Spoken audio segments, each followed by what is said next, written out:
as fate would have it, he was published, yes, 70 days before the coronavirus erupted.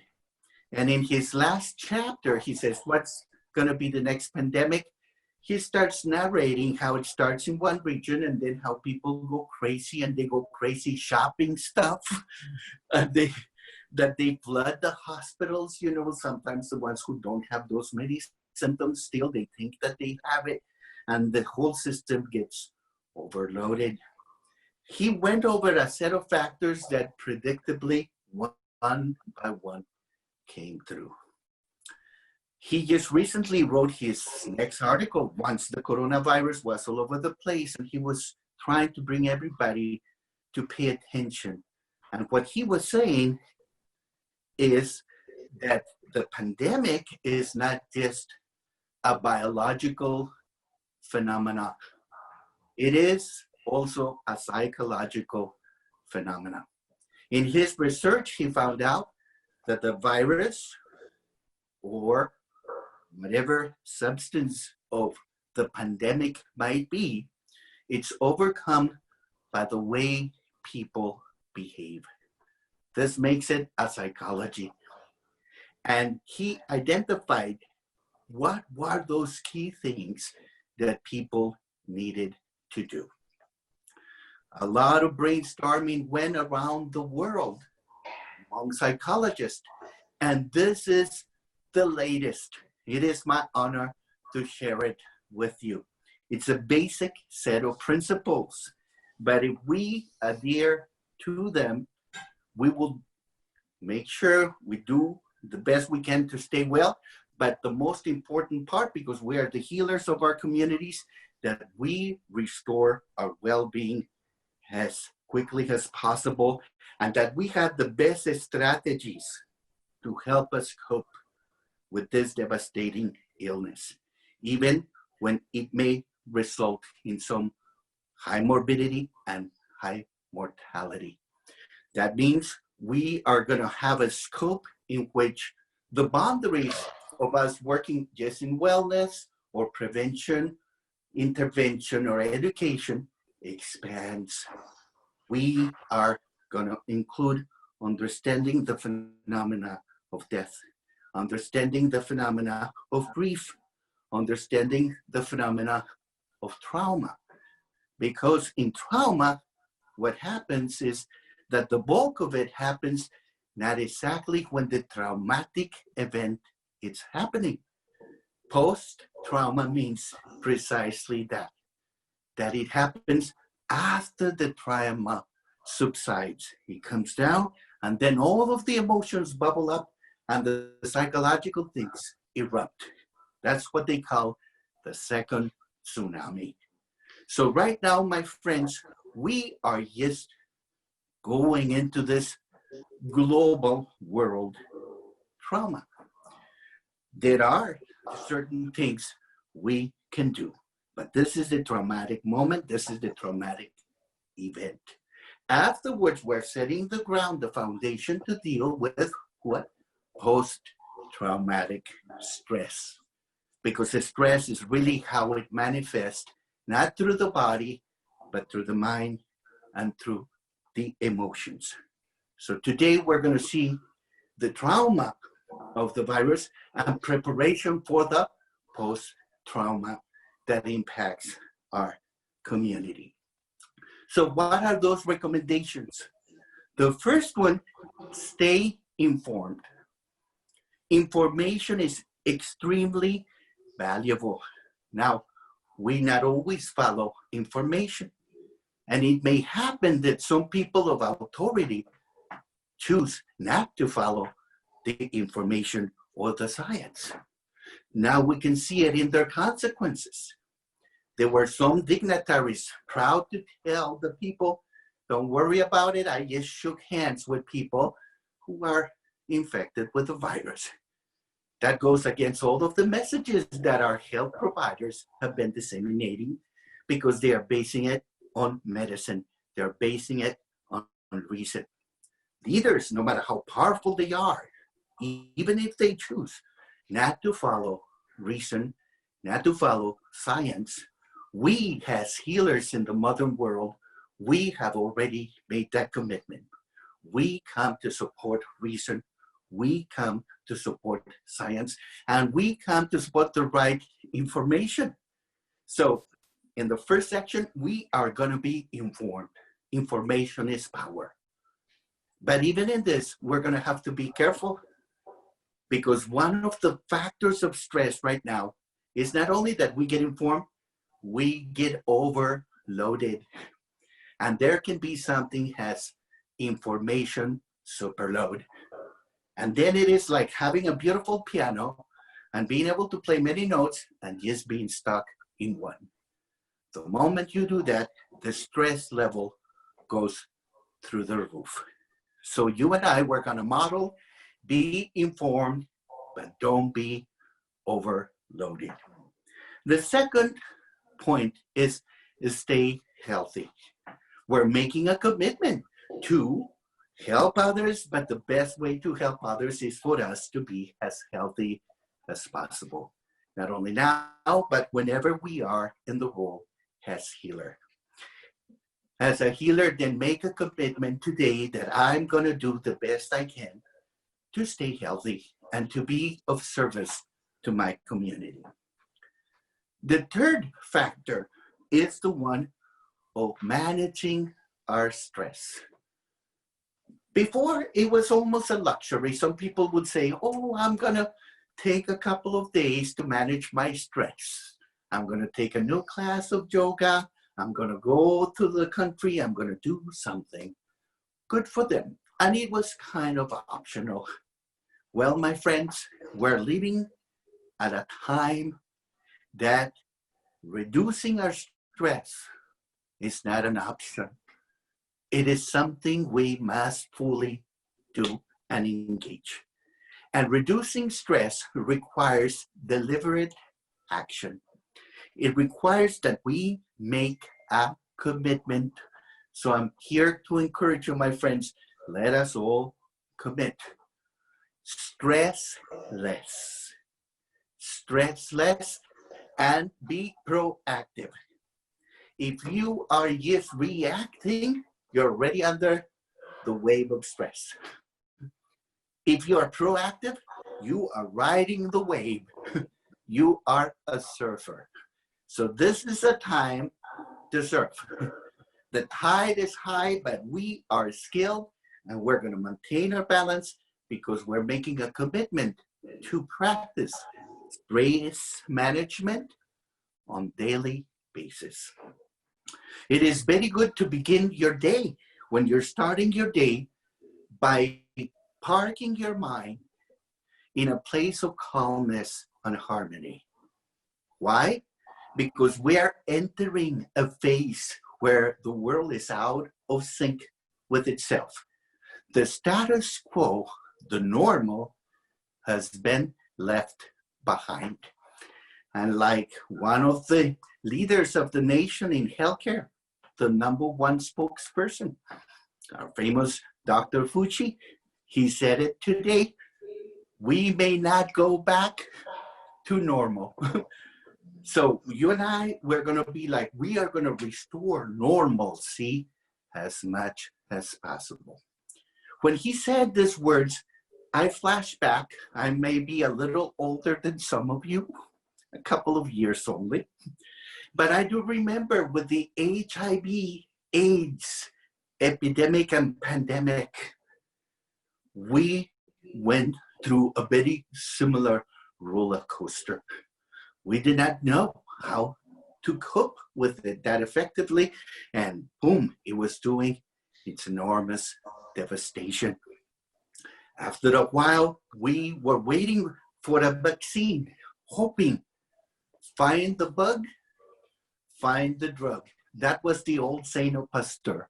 So we were trying to find the right combination of antibiotics and antiviral medication to develop the proper vaccination.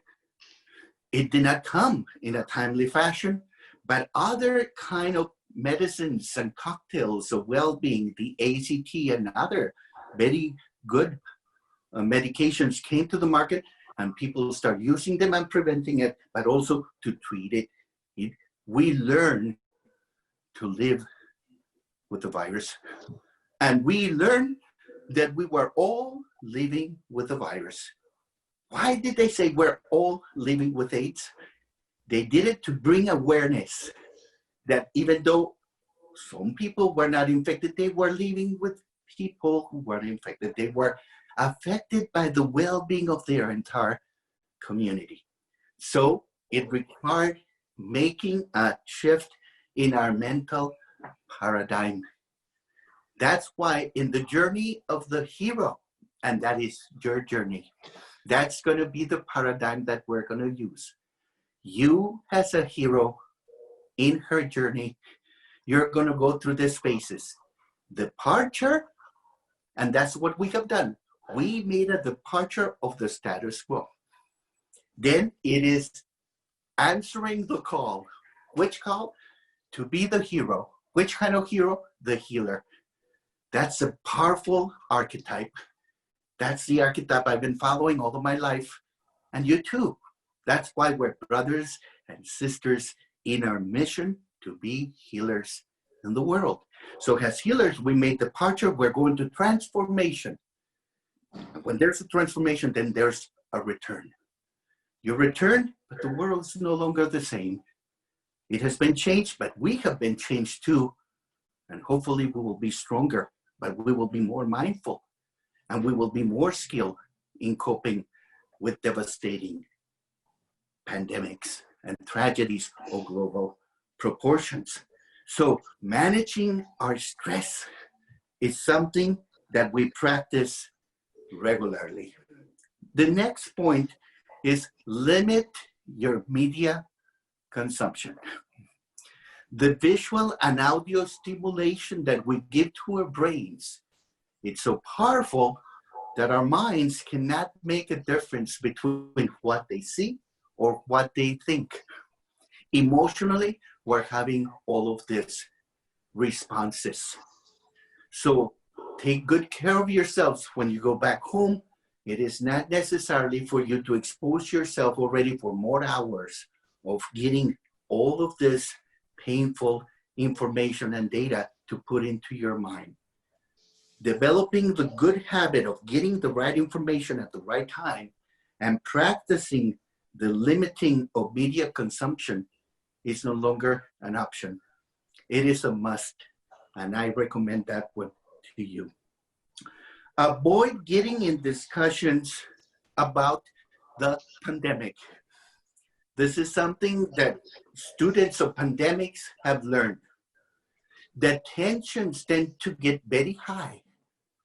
And when tensions get high, the control that people have over their impulses and their emotions decreases. And some people can lose control. That's why yesterday, the general of the United Nations, he made a call to the world. He said, together with the pandemic and the rise of the virus, there's another phenomena happening, and that's the rise in domestic violence.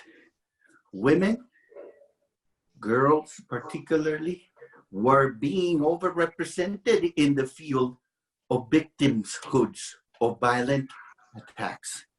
So they are calling, just like we have all of the proper shelters to help the people suffering from the virus, we should be proactive in helping people be protected, be safe from violence.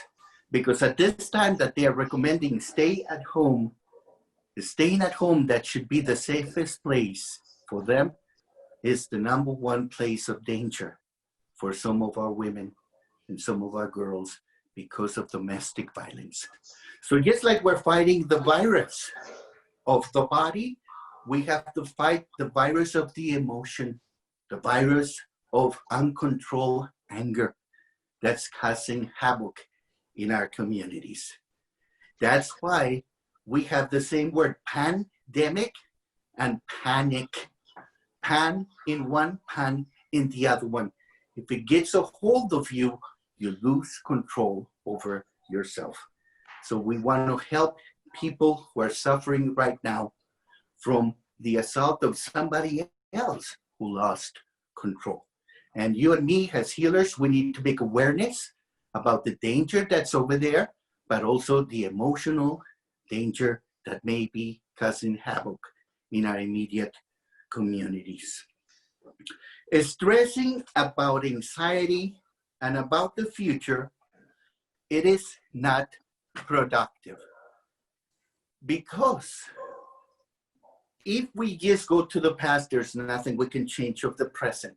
And if we just go to the future, we cannot deal effectively with the present moment. That's why they are telling us, for practical purposes, focus on the here and now. And as a matter of fact, that has been one of the pillars of the psychology of Gestalt. Gestalt, the German word to mean completing a whole cycle of well-being, completing the circle, requires us to be highly focused in the present moment. And this is vital nowadays because the status quo, the ordinary world, it's no longer holding the environment. We are going through a shift of the status quo. And because there is a shift, we have to be very proactively aware of the world in which we are living and the rules that are changing. For instance, I was always used to running into people and hugging them. And that's a beautiful thing because that's how we show affection. That's how we embrace our culture. But then also we understand science. We understand how the virus works. And now we know that's how the virus is spreading. So if my motivation, if my intent is to show affection to other people, now I show affection by not hugging them. Now I'm going to show affection by watching some distance. But some people have taken that to distance themselves completely. They don't connect. And that is psychologically harmful. We don't want isolation that's total. We want right now to fight the virus without breaking our relationships. That's why we become creative. And you will see in the journey of the hero that creativity is a major part of those who have learned to cope with epidemics. We're finding new ways of connecting. As a matter of fact, this one that we're using here and now today is one of them. It's not exactly like being there completely, physically there, but visually, emotionally, psychologically, we are connected. And that's the most important lesson. Stay connecting without endangering and show your loved ones that you love them. This is the best time to do so. The next recommendation is remember that life goes on. And this is something so beautiful. It's an old African-American saying. This too shall pass. This too shall pass. And it will be painful, yes, but we will get through it. Some of our community will get through it and life will go on. And it is wonderful to have someone's perspective about this. That's where the elders are coming in. It is like those elders who look at you with all of their wrinkles and they tell you, each wrinkle is a time that I thought I was going to die, but I didn't. There's a tremendous resiliency. Last week, I just saw the face of an elder man who overcame the coronavirus, and he had overcome the virus of 1911 and 1918 and 1920. This man had been through 2 pandemics, and he's still dancing his life. What a beautiful message for all of us, the rest of us, to say, we will fight for life. Biophilia is our calling. And that's what we're going to tell ourselves and each other. Those are good messages. Life will go on. The next one is build your resiliency. That's a good word. Resiliency. And resiliency means the ability to bounce back, the ability to go through the storm. So you and I, we're going right now through the storm. What's going to come out of this? We know it. It is called resiliency.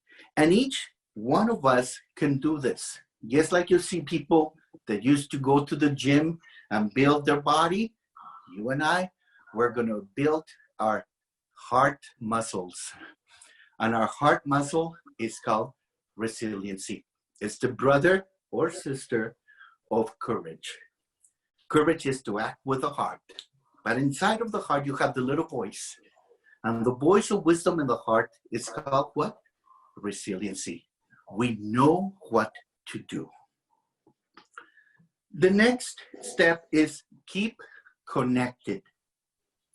Isolation is a good strategy to deal with the virus physically, but not emotionally and psychologically. Emotionally and psychologically, we stay connected. Your mind can go to different places. It can just go to the place of fear. And you know something? If you let it go there, it will stay there. It won't even come out. It will become Stephen King, scaring you day and night, blah, blah, blah, blah, blah, blah, blah. That's what we call self-talk. You want to take care of yourself. You want to be more resilient. Take care of your self-talk. So here goes a formula. If you let your mind in automatic pilot, 80% of the messages your self-talk is going to give to you are negative. I'm going to repeat that for you.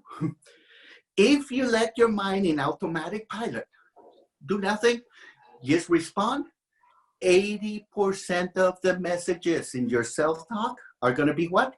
Negative. So what is the recommendation?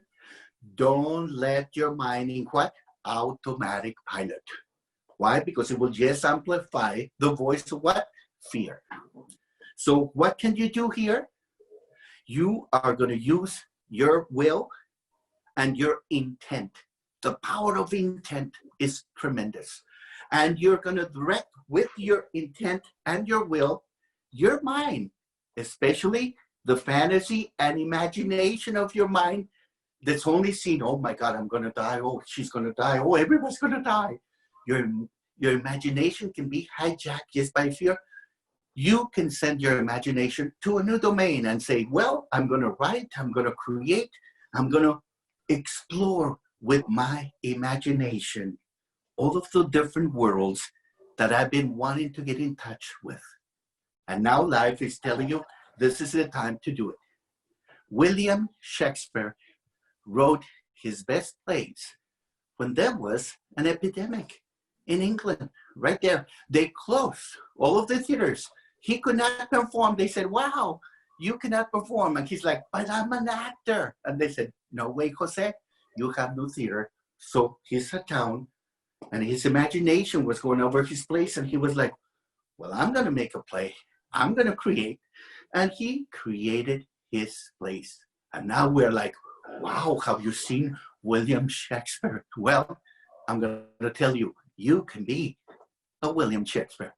You can be a writer. You can be a creator. All you need is to direct your imagination into those places of artistic talent. And we call that the active imagination. Practice your active imagination at will. I've been encouraging some of my friends to continue the works that they left unfinished. I myself have pulled out a couple of boxes and I'm delighted that we are creating here, finally have a little bit of moments to illuminate some portions of our inner world with the power of active imagination. Have you done so? If not, please begin. Who knows what kind of play you may be able to share with the world. Become the artist you were meant to be, as well as the healer that you already are. Then we are gonna keep things in perspective. Perspective, it means that you put them in the proper context. Yes, I may not be able to see a couple of people, but that may not last forever. I may not have a job, but that's not gonna last forever. I'm gonna put things in what? The perspective. And when you put things in perspective, you need a powerful technique from psychology. That technique is called reframing. What we have learned is that the two emotional enemies in pandemics are depression and anxiety. These are the two. Now we know, due to cognitive behavioral therapy, that the best thing we can do for both of them, anxiety and depression, is the technique of reframing. What do we mean by reframing? By that, we mean that when we are stuck in depression or anxiety, in synthesis, negativity, it has a lot to do with the way we are framing that which we are seeing.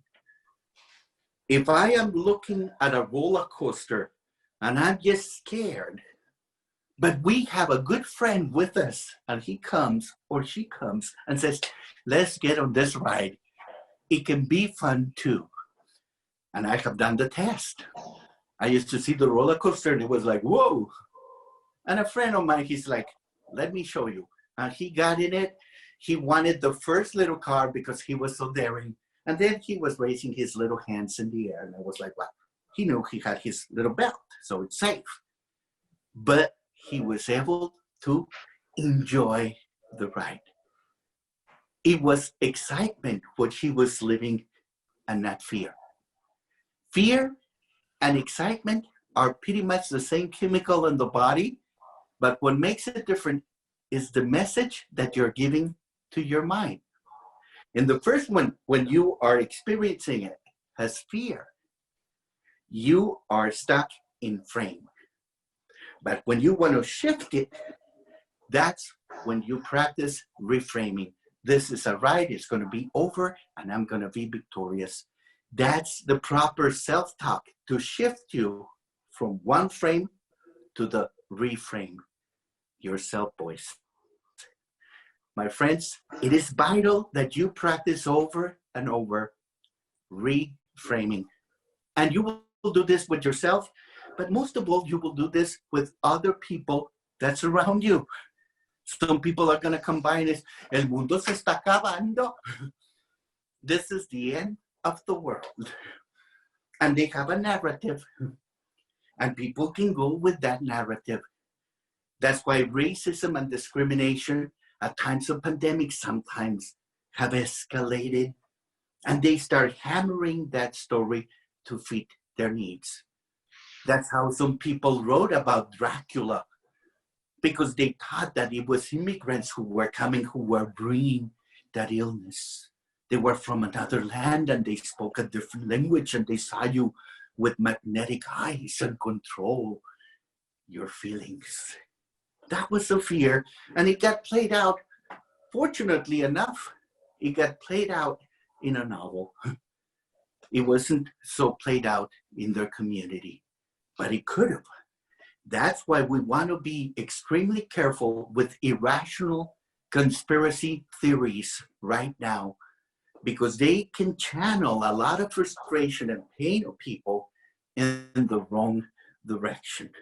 That's how some people are of the belief that even the coronavirus is being spread by certain towers in England. The thought is crazy. Some of them are so irrational that they start drinking Corona beer. Ya no tomo Corona because of the association with the name Corona, as if they were going to get the coronavirus from the Corona beer. So there are moments that our mind plays tricks on us, and we have to be on top of it, and we have to restore our sense of keeping a perspective. The next point is very important, and that is, yes, make a contingency plan. Hay que estar preparados. It's like an old friend used to tell me, Roberto, we don't have a problem. Roberto, we need a plan. That's a beautiful phrase. We don't have a problem. What is it? We need a plan. We need a plan. And you are going to be building that plan. What is it called? Contingency plan. And the contingency plan is very simple. What am I going to do if a loved one gets sick? What am I going to do if I get sick? We are going to ask ourselves these very basic questions. And as we ask these questions, we have to answer, this is my plan, and I want it enacted.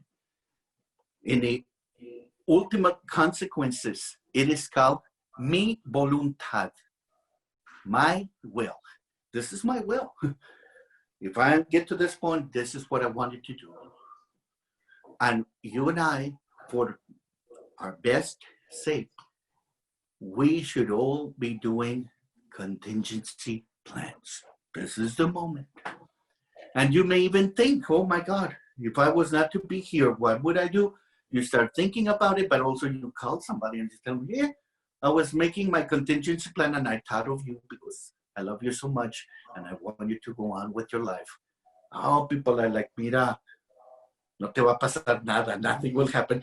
But the fact that we told them that we appreciated them, that we were thinking of them at the critical moment of the departure means something greater than even this epidemic. Because epidemics don't stay forever.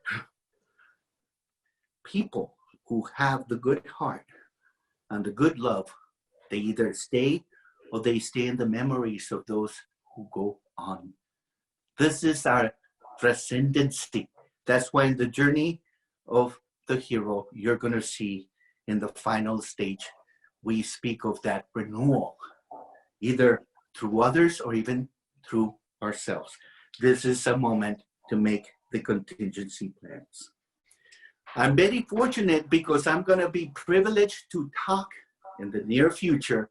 I'm going to be talking with the managers, and we're going to focus on the next steps as leadership. And I'm also going to be in the program in 2 days, in the radio program Hablando Claro.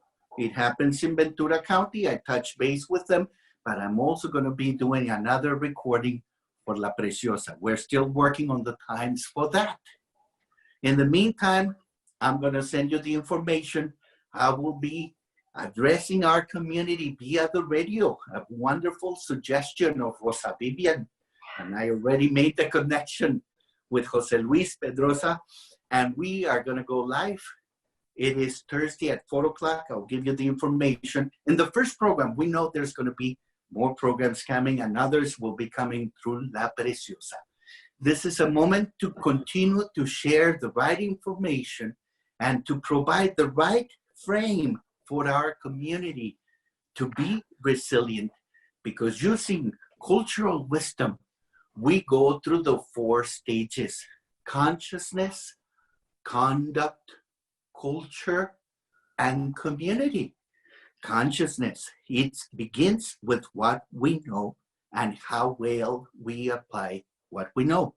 Conduct, what are the behaviors that we can do to fight this illness?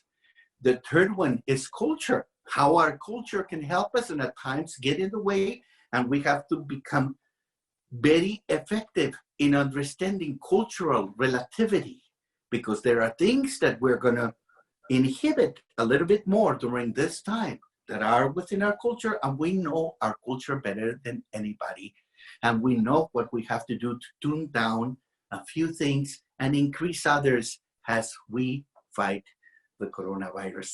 And last but not least, it all comes down to the community, because it is at the level of the community that this virus is being fought.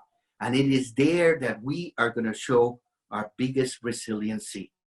Con la comunidad. And you are the one who's going to keep the frequency of information and inspiration at the level of la comunidad. Inspiration is two words: in, meaning inside of you and other people; spiritus, meaning with the same spirit. And that's why we began with somos uno en el espíritu. We are one in the spirit, and with this spirit of well-being, the spirit of compassion, this spirit of solidarity, we are going to fight that virus. We fight the virus not only biologically, but emotionally as well. Because parallel to the virus that's physical, there is the emotional virus. It happens at the level of thought and collective thought. So you and I were already fighting the emotional virus. And we fight that virus, the emotional virus, by our understanding of solidarity and compassion, and reframing whenever our frame goes only towards a dead-end road. Last but not least, I am going to be very fortunate to touch base with one-on-one, and we will see, because we may need at one moment or another to process some emotions, to process some thoughts. And I am overjoyed to be in your corner. I will be delighted to talk to each and every one of you and to find the right tools so that we all get to see the light at the end of the tunnel. So let me summarize here the principles that we have seen. Stay informed, stay healthy, manage your stress, limit your media consumption, avoid getting in discussions about the pandemic. Stressing and anxiety about the future is not productive. Remember, life goes on. Build your resiliency. Keep connected.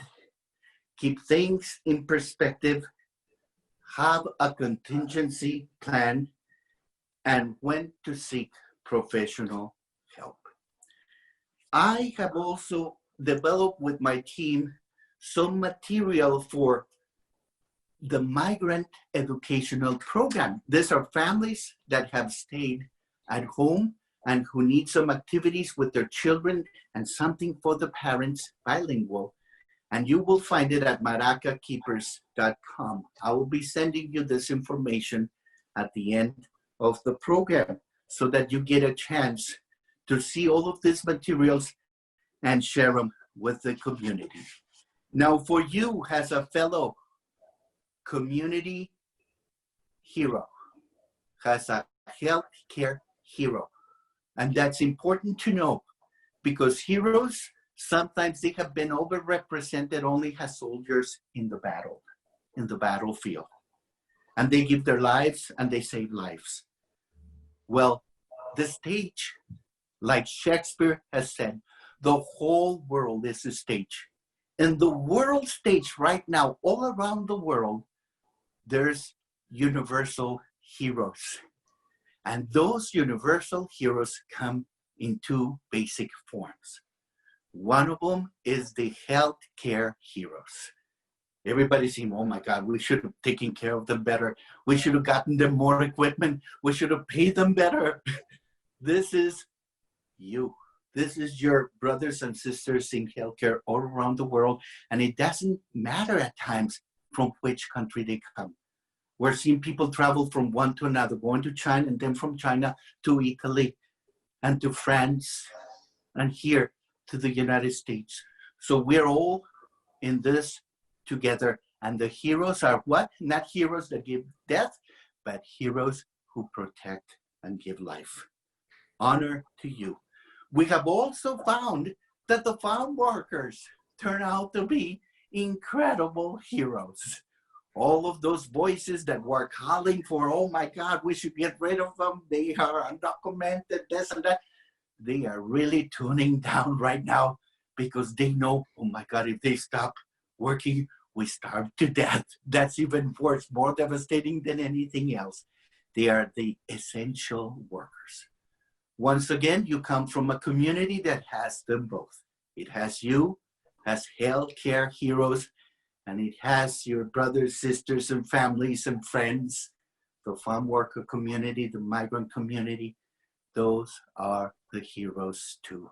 And this is a very good time to honor them as such and to share with them the resources that you so diligently have made available. That's why I'm so honored to join you, San Benito Health Foundation, for the incredible altruistic and loving work that you have been doing. So as a hero, look at your little map, the hero's journey, and you will see the status quo gone. What is the call to action? And if you call to action, yes, you're going to take more risk, but guess what? You're going to answer to your voice within. And what is that voice within? Your vocation. And that's why we are like, honored to serve with you. That is our calling. Now, people who don't respond to their calling, they may leave longer, they may stay home, but when this is over, they're going to be, I could have served and I stayed home. And I have dealt with people who have gotten their call and did not answer. I deal with them as a psychologist because they tell me, I had my calling and I didn't answer. I was successful over here, but nothing satisfied me as much as doing those things. And I turned my back out of fear or greed. And those people have to live not with the virus, but with themselves. And it is when their consciousness becomes a source of enormous pain and frustration. Well, I can tell you this, you are not going to suffer from that at all. And the reason why you're not going to suffer because of this is for the simple reason that you have gotten the call and you answer the call. And somehow I knew that Rosa Vivian, you were going to be right there. And that gives me such enormous joy because I feel so happy that people like you are in positions to make decisions that impact the well-being of so many people. That's the leadership we need, people to answer the call. And right after that, we answer our call with creativity. The creativity is when we start improvising, we start making things. My son has been making masks and sending them all over the place. They have his own little style. Everybody can do something. Be creative, be a resource in the world. Then we're going to cross the threshold. We are going to be in a different world, a special world, a world where this virus is kind of in charge and we're learning how to cope and deal with it. Then we're going to have the road of trials. There's going to be trials and tribulations. This is what the mystics call the dark night of the soul. As we do this, we're going to discover a new approach, new rules, new expectations, and we are going to put them in place. This is the ordeal that we are overcoming. After this, there will be the reward. We will make it out through the other side. But as we make it out through the other side, we have a new knowledge and we have to get ready for no longer the current trauma, but we have to be ready for the post-trauma. And that's what you and I were going to be working in the weeks and months ahead. We will apply our active imagination. That's within our power. And like the serenity prayer, it tells us, give me the serenity to accept the things I cannot change. Give me the courage to change the ones I can change and to know which ones I can change. That's where the courage comes from. And then the wisdom to know the difference. This is where we choose to use our imagination for the things that we can control. Then we will have a return to normancy. but it will not be to what it used to be. That place is better to leave behind us and to look to the world ahead, a world that we will build together because we're saving the world together, you and me, right now. At the end, we will be left with resiliency. Resiliency is that tremendous capacity to bounce back because that's when we will be back from the virus and ready for the PTSD. Last but not least, we celebrate then at that moment the closing of our gestalt by transformation. We would go full circle. For those of you who have children at home, there are 3 S's that we remember. Structure is number 1. Give the children structure. You're going to find out it is much better than no structure at all. The next one we're going to give our children is stimulation, the right stimulation that's not just TV. Some things to do that are going to assist them into their journey of managing their emotions and their thoughts.